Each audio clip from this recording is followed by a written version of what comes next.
All right, on this episode of the Garlic Marketing Show, we're going to talk about data and attribution for all you marketing nerds. This is Brian Eberman from Zeenk.com. Brian, thanks for being on. Ian, great to meet you. Great to be on the show. And we're going to talk about how they are using data to actually tier out customers. That average customer value and cost of acquisition are not exactly the same. And looking at the averages actually gets you below average results. We're going to talk about tiering out those customers into 2 or 3 levels and how they can also measure DTC, direct to consumer spend, as effect on Amazon sales, how to increase a 10 to 15% increase in results from your mixed media ads, your media mix ads, and all of the different ways that you can be using data to make different decisions, better decisions, more insightful decisions, and better ads on this Garlic Marketing Show. Of course, it's brought to you by videocasestory.com. One of the best pieces of content for any business is customer stories. Go to videocasestory.com/bigfish to learn 13 ways that you should be using customer stories to land more of your clients. All right, let's get started.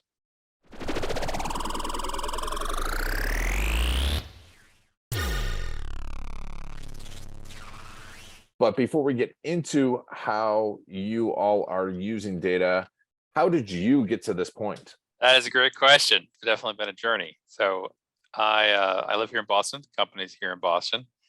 And it starts quite a while ago when I decided to do data analytics and AI related things. Got my PhD in that area, and then went through a sequence of companies. First 10 years in the speech industry, the call center speech industry. And then in 2006, I joined my first ad tech company, which I ran for the Washington Post company.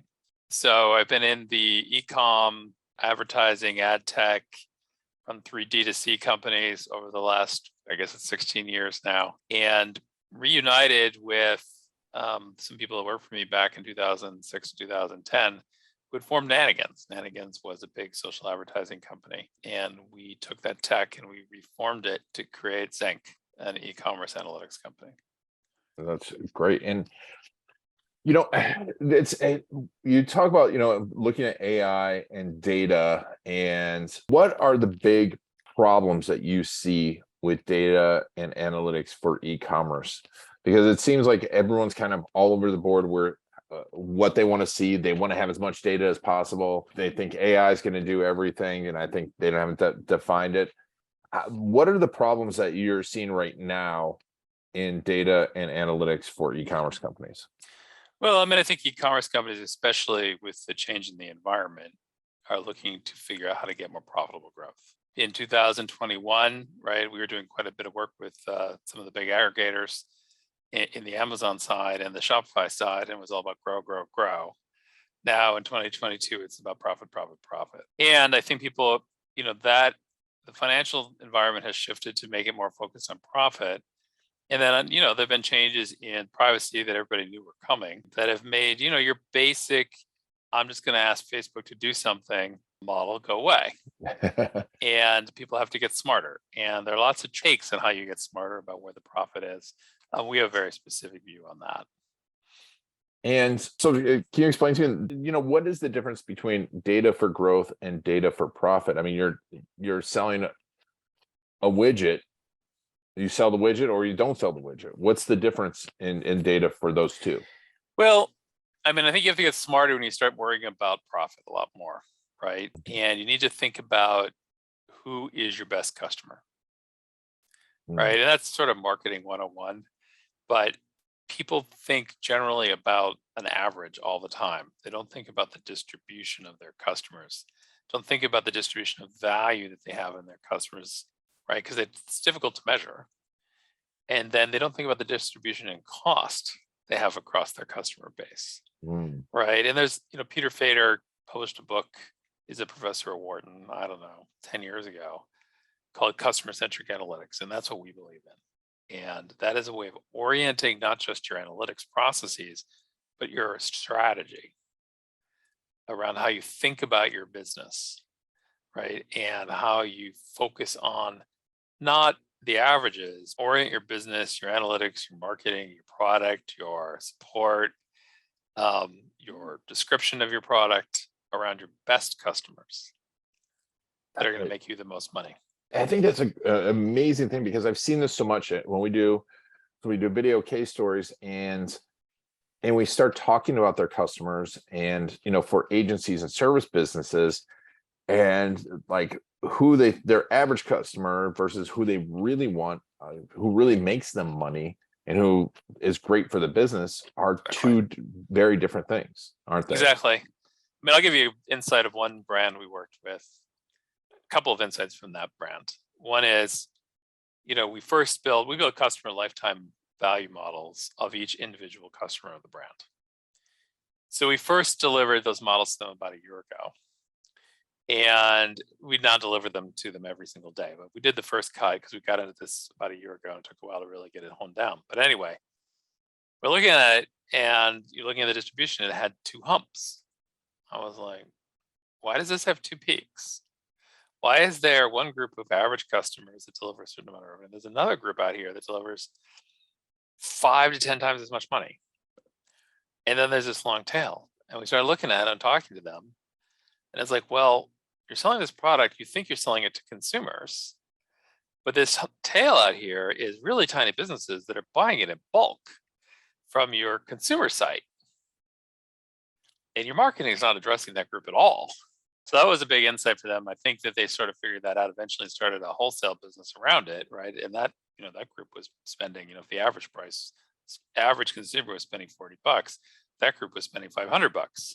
It was huge. But unless you look at the individual customer, really look at your data, you miss that. So that's an opportunity. That's a strategy outcome, right? Not a marketing detail outcome.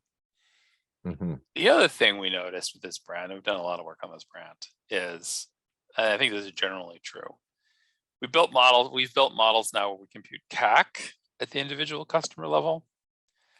And, overall gross CAC is easy, right? Take total spend, divide by total number of new customers in month. That's your CAC. Yep. It's easy. But what's interesting is if you want to say, all right, what is the CAC of this buyer? That's a much harder question, because you have to say, okay, they bought, but who are all the people who didn't buy that look like that person? I'm going to assign their cost to that person. So we do some machine learning to do that, and we assign all the costs. So if you took the average of the numbers we got, you'd still get the same CAC. You do it the usual way. Okay, so we do that, and we look at this brand, and we look at other brands, and what do we find? No correlation between CAC and value. In other words, they're spending lots of money on people who aren't worth very much. It's not negative correlation, thank God, but it's not correlated. So the people that are worth more, like sometimes they get more spend, sometimes they get less spend. People that are worth very little, sometimes they get a lot of spend, sometimes they get very little spend. And we see that as one of the core opportunities available to brands. We think that almost every brand actually looks like that there are a number of ways you could improve it. The big one we're pushing on the Google side is ROAS-based bidding, because Google's out going after ROAS-based bidding, where you compute expected value of a particular customer early on, tell Google that number, and let Google figure out how much they should really spend. But the simpler things, what most people do is they say, I have a customer lifetime value I compute by computing averages. I have an average AOV. I know my supply chain costs. I know my operating costs. This is what I can afford to spend on marketing. Therefore, that's my CPA per purchase. Most people do. And then they let the marketing team, they say, marketing team, get me that CPA. And it's either their team or an agency. And the agency works very hard to hit that CPA on average. And so you get average results. Yeah, no, it's an interesting way to think of it. It makes complete sense. But it's not just targeting a customer who buys, but targeting the right customer who buys the most and spends the most.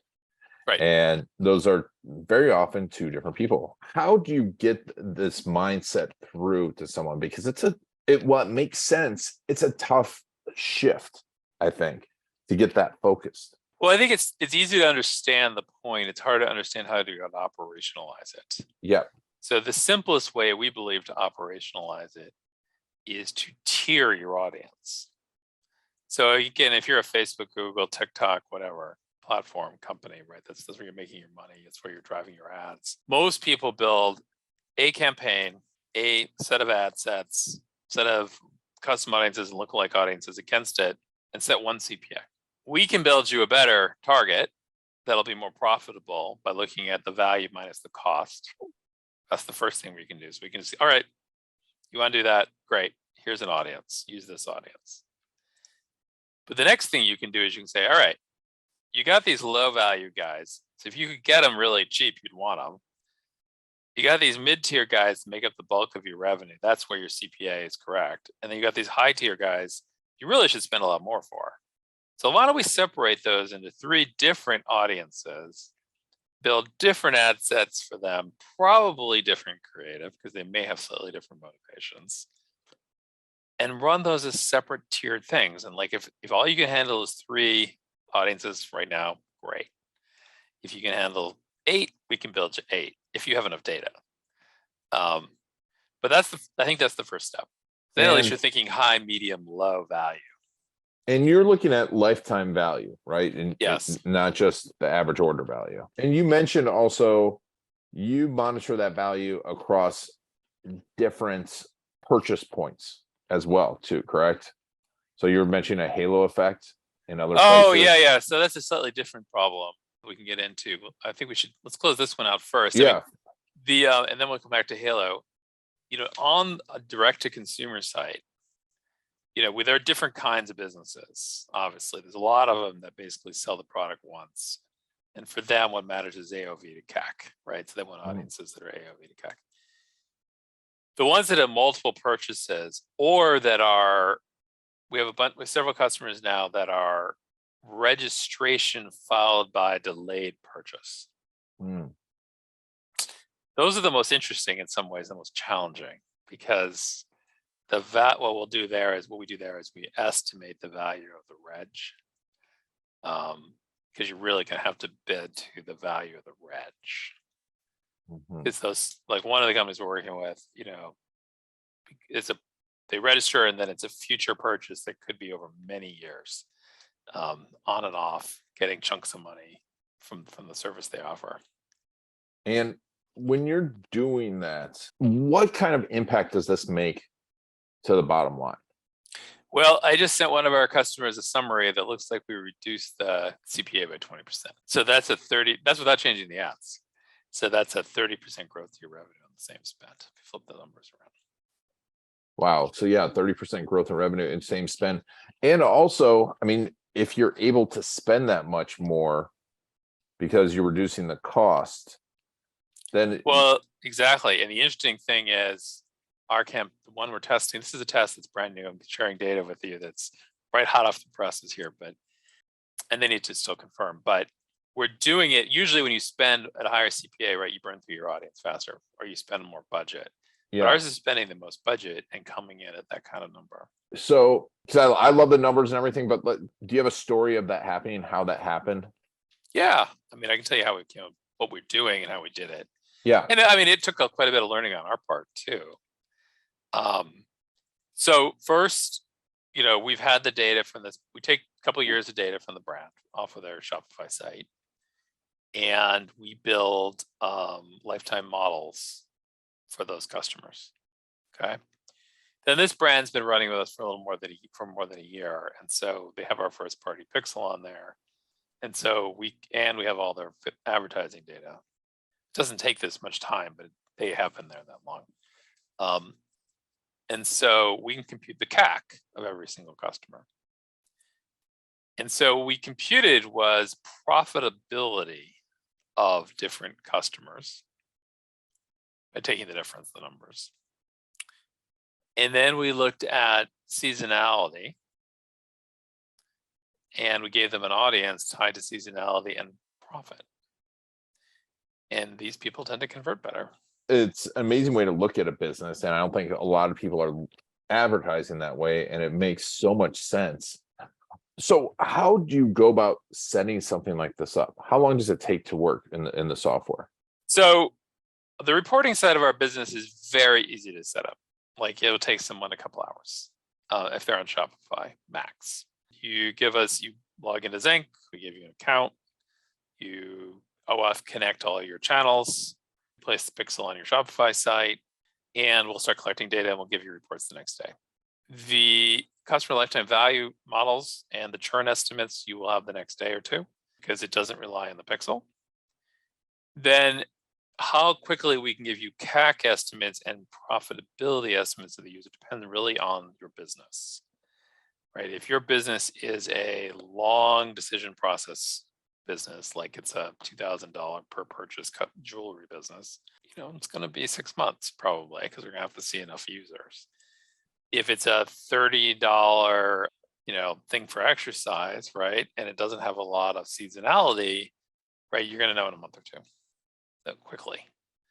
This particular company that we're working with is highly seasonal, when I'm quoting the numbers from.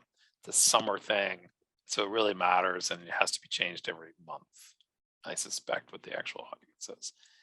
So, that's the answer to the question. So we can give you audiences based on value pretty much right away, and then based on CAC and some profitability, it depends on the business. And when you hand over that audience data and you're saying, hey, this is the audience that's most valuable, what type of information are you giving about that audience so that they could build out a better ad set?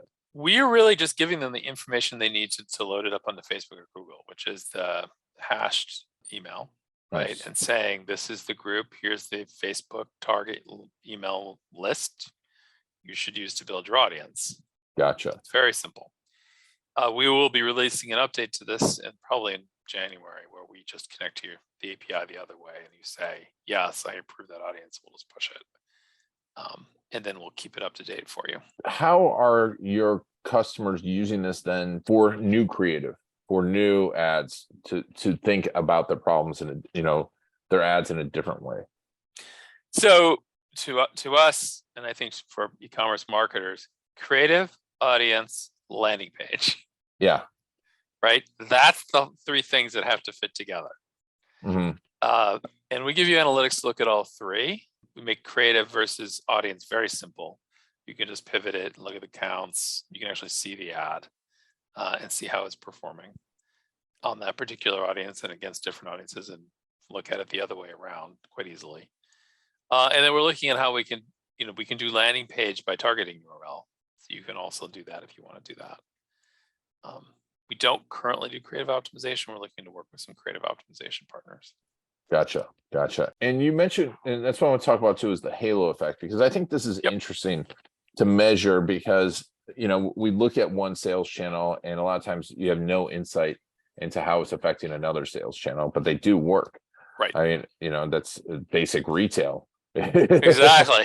So So we've been really drilling in on things that are measurable at the click level, right? You can't, of course, measure the views. So when you get into an MTA sort of thing, you've got a partial picture, and some people do modeling. When you get into the omni-channel business, where we think most customers are going to go, and several of our customers already are, where you're distributing direct to consumer on your Shopify or your e-commerce store, you're selling on Amazon, you're selling on Walmart, maybe you're in retail, right?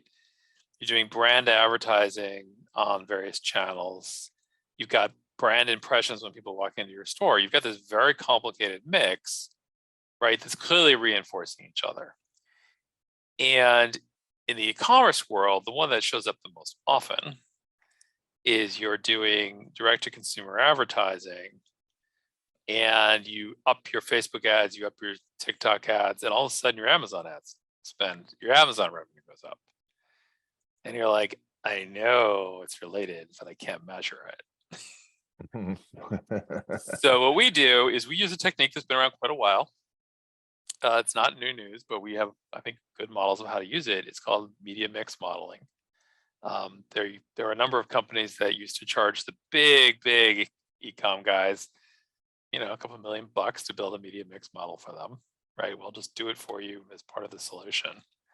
And what we do is we look at, since we have your data, we have your Facebook compression data, we have your spend data, we have your TikTok compression data by day, by ad, and we have your Amazon sales data by keyword. We can look at how those two are related. And if you put a signal that's not correlated with your Amazon spend, we can measure it. And then we can tell you, with some range of confidence how much your Facebook spending is driving your Facebook and TikTok, for that matter, is driving your Amazon spend. And the effect you see quite clearly is you up your Facebook spend, the brand search terms on Amazon go up. Because what people are doing is they're seeing your ad, they're like, interesting, let me see if they sell that on Amazon because I'm Prime, or I want to read the reviews. They search for your brand, they decide to buy. Some of them decide to buy. And so there's a direct relationship there. The trick is to figure out how big it is. And, it's affected by the relative spend on both sides and the relative sales on both sides. But we've seen effects as much as 25% of your total spend on Facebook being recovered on free sales on Amazon. Wow. Depends on the ratio, right, of your Amazon to Facebook revenue. Yeah, that's really interesting though. And it's awesome to be able to see it, because it changes how much you spend then, right? In your DTC. Correct.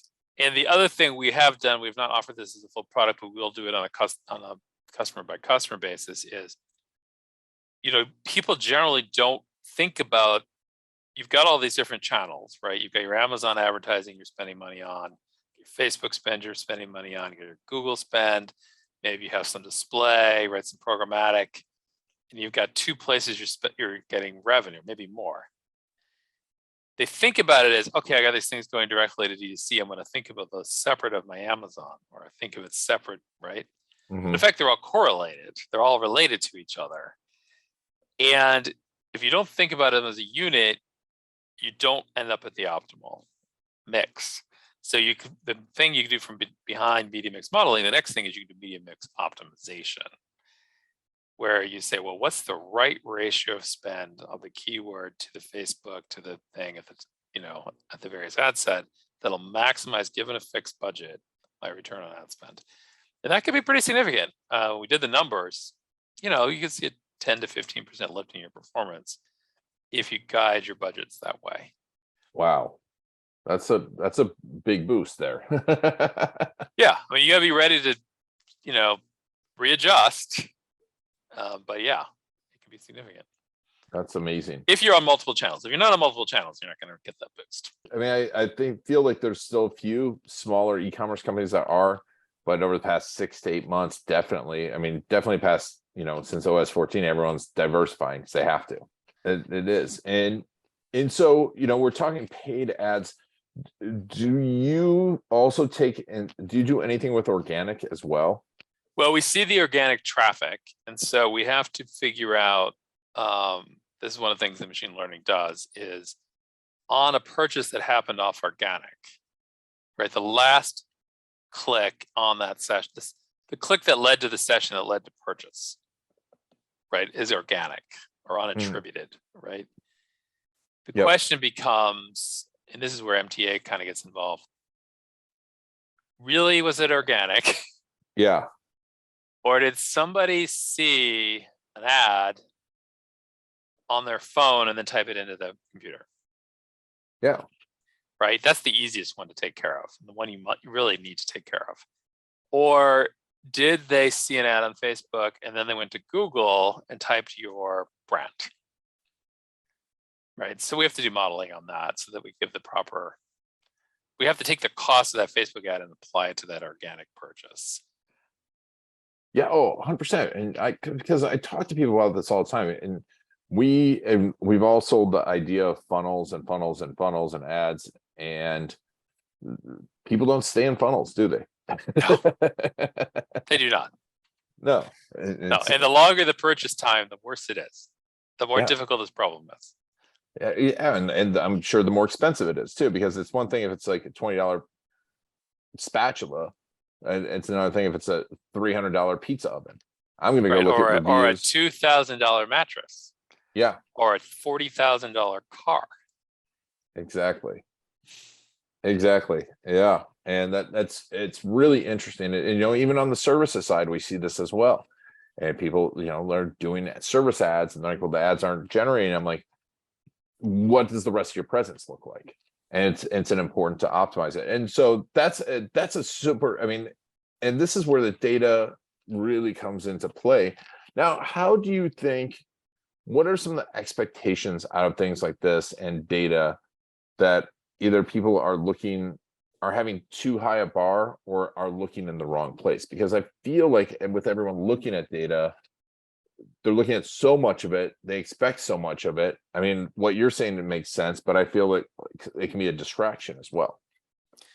Well, I think, they expect that the answer is going to be easier than it actually is, right? Mm-hmm. So you need enough data, right? And you really do, if you really, really, really want to know for sure, you need to run a causal incrementality test. But if you have enough data, you should be able to get good guides on budget, good guides at the ad set level, right? And you're creative about what's actually working and how they're interacting with each other. And on the product side, the thing we see is, I mentioned the audience problem. We also see things like, that product's not making you any money. Why are you selling it on your site? Because we look at it, we can give you the customer lifetime value, not just by the ad that led to it, but all the covariates of the consumer. What product did they buy? What product did they buy next? Where did they live? Likely, what's their gender, right? And you're like, I'm looking at first product purchase, and this product's a loser, right? Yeah. You should take it off your website. This one is killing it. You should promote it a lot more, right? And that's the other thing that we think is a really important insight. Oh, 100%. It's interesting. So, and where do you see this all going? Obviously, this feels like it's almost, I mean, it's early on for some people, but it seems like this makes a whole lot of sense. What's the next level of this type of data? So I'll tell you what our mission is. Our mission is to provide a actionable analytics platform across all the aspects that are necessary to running a brand. Make it really easy. And we do it and we're committed to doing it in a very cost-effective manner, like HubSpot did on the CRM side. So we think that, the challenging part about running an e-commerce brand is there's data coming in all over the place. You got advertising data, you got sales data, you got finance data, you got supply chain data, you got product data, right? Mm-hmm. And really the hard part is making optimization decisions across those data silos. So we talked about Halo. Halo is between advertising and sales. There are also optimization decisions between advertising and supply chain to be made, between pricing on the finance side and advertising, right? So we see providing all that data in one place and providing recommendations and actions on all of those things to the person running the e-commerce brand, the product managers, the brand managers, and their marketing team. That's our goal. The next big item, that's a big goal. The next big item for us is probably working with creative optimization companies to give you recommendations on creative to change. Yeah. And then forecasting. We're very interested. The next thing we're going to do is forecasting on what is your revenue likely to be over the next 30 days, 60 days, as long as you keep your advertising consistent. So you can feed that into your supply chain decisions. Awesome. Well, okay. So how does someone get started with Zeenk? Straightforward. Come to the website, sign up for demo, or reach out to me. We will contact you for that demo. It's usually a 45-minute chat. We talk about your business, what problems you're trying to solve, what the core interests are, what your team's capable of, what marketing teams you work with, those sorts of things. So we get a feel for where you are in the data process. Show you the capabilities, and then we sign you up for a 30-day free trial and help you connect all your data sources, and our customer success team engages with you on getting the pixel set up and helping you get through the training and the process. Fantastic. And we talk about those times, but obviously saving 20 to 30% on your ads is worth spend a little bit of time, and then also be able to spend more money on your ads is important. And where's the best place to follow you, Brian? You can follow me on probably just on LinkedIn. Is probably the best place to follow me. All right. I do post there regularly. Awesome. We'll put links to all that in the show notes. I really appreciate you coming on the Garlic Marketing Show and geeking out on e-com data with me. Thank you. It was great talking to you. It was great talking to you. And thanks for taking Brian and I on our journey. This has been Iron Garlic and the Garlic Marketing Show.